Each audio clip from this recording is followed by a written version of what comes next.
bonke muri BMBC inzu mujanye kandi ihuye n'uburyo mufise.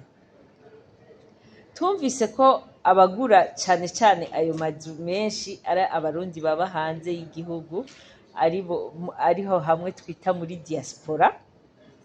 BGF irashobora nabo nyene kubafata mu mugongo, kandi kubera BGF yiteguriye cyane gufata mu mugongo abo bantu baba muri diaspora, yarashizeho n'uburyo bworohereza abarundi bataba ngaha gukurikirana amakonte yabo.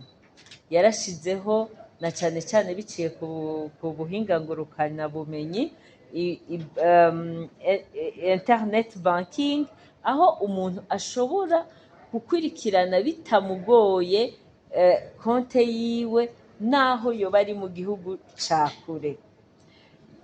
Ku badashobora gukoresha internet banking, BGF yaravyorosheje cyane, yarazanye ico bita BGF mobile, ariyo banki ngendanwa. Umuntu arakurikirana konte yiwe kuri telefone yiwe.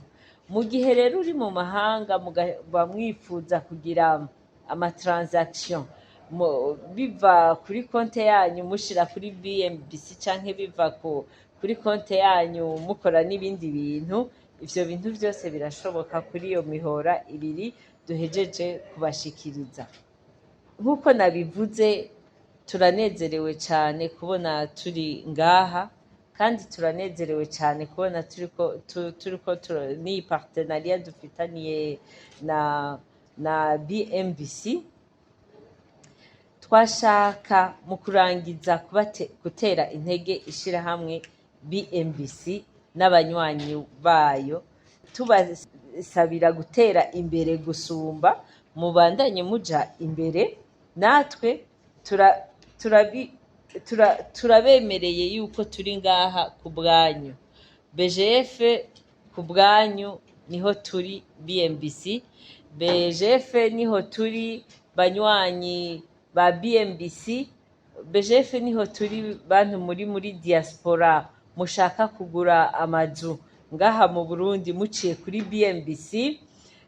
BGF niho turi banywanyi bacu canke abandi bantu bose mwifuza kugura amazu biciye muri BMBC, naho mwoba muba ngaha mu Burundi.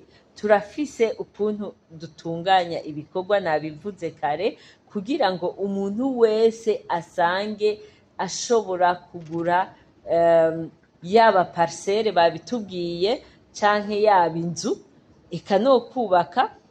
Murashobora kuba mwaguze parcelle hanyuma mukaba mukeneye kubaka. Ivyo bintu vyose turabishoboye. Nimwatwitura tuzobatega amatwi, hanyuma tuzobereka ukuntu bigenda mu bukerebutsi no mu bunyarutsi budasanzwe. Rero turifurije iterambere cyane mwebwe, natwe twongera tuvuga ati ku bwanyu niho turi. Ngibi ku bwanyu.